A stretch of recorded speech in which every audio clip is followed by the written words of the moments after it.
We're all used to using Cartesian coordinates, sometimes called rectangular coordinates, when we talk about the plane or space or four-dimensional space or five-dimensional space. We've already used higher dimensional spaces to describe various aspects of a particular object.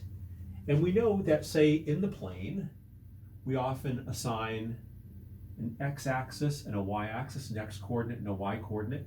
And the idea is that to every ordered pair, let's say the ordered pair 1, 2, this says x equals 1, so we go over 1, and y equals 2, so we go up 2. And this ordered pair corresponds to a point right there.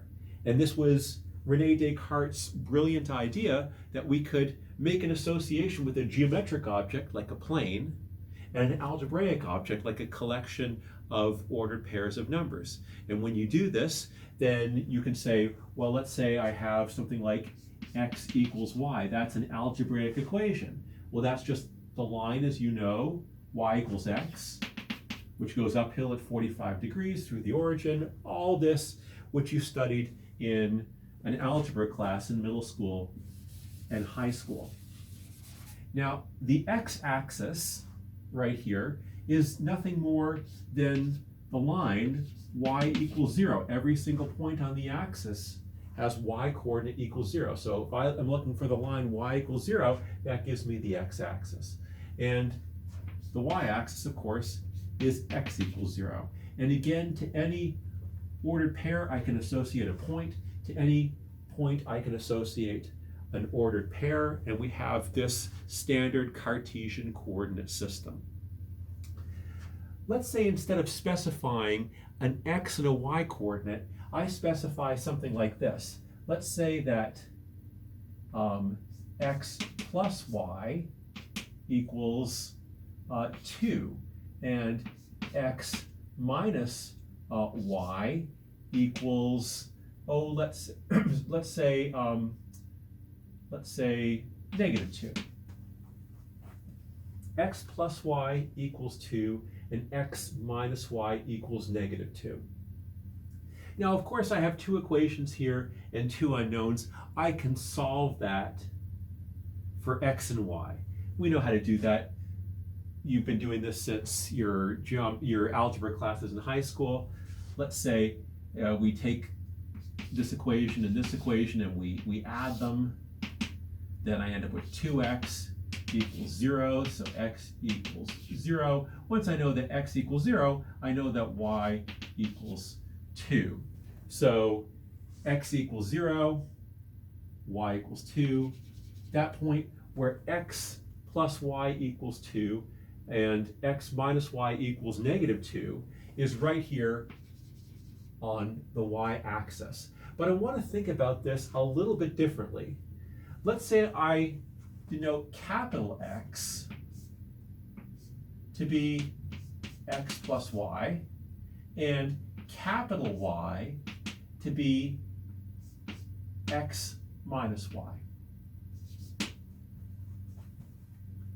What I've done is I've defined two new coordinates. I have my standard coordinates, little x and little y, lowercase x and lowercase y, and now I have two new coordinates, this and this, capital X and capital Y. Let's see where the capital X axis is.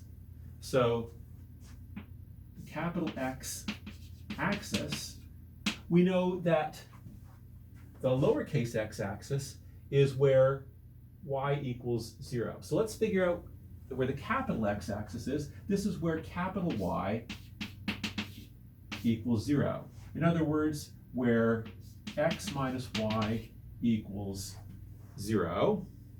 In other words, we have y equals x. We know the line y equals x. This is the line y equals x right here.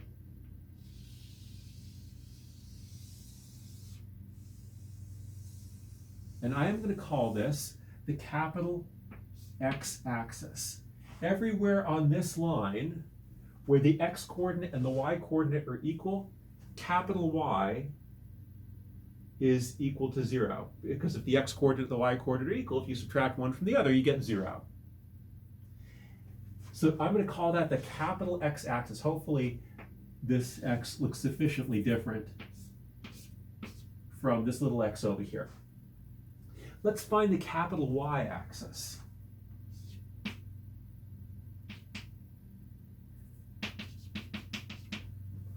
Well, this is where capital X is equal to 0.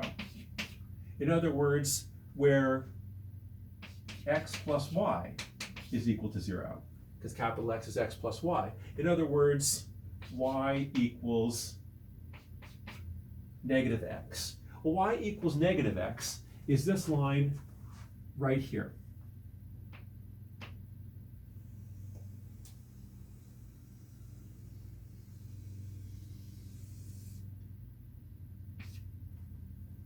And so this is my y-axis.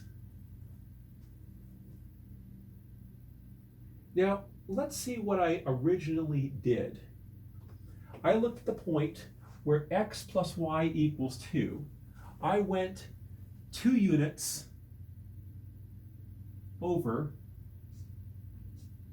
1, 2. They're not length 1 units the way they are in my original coordinate system, but that's if I go to the point 1/2, 1/2, that's where capital X, which is x plus y, equals 1. And if I go to the point 1, 1, that's where capital X, which is x plus y, equals 2. So I went over to 2 on the capital X axis, and then I went to minus 2, so minus 1, minus 2, on the capital Y axis. I went 2 units on the capital X axis, and then backwards 2 units on the capital Y axis, and I ended up right here. Now, what should be clear to you is, so now I can put these coordinates along the capital X axis. 3, 4 is at the point 2, 2. Here I have -1. Here I have -2, and so on. And over here I have 1, 2, 3. By the time I get to the point 2, -2, I'm at the point where y equals 4. I have -1 over here, -2. What I have here are 2 new axes. And I can find any point in the plane by specifying a capital X coordinate and a capital Y coordinate. This point in my little X and Y system, of course, is the point 0, 2. But in my capital X, capital Y, so this is x, y equals 0, 2, right there. But in my capital X, capital Y, it's the point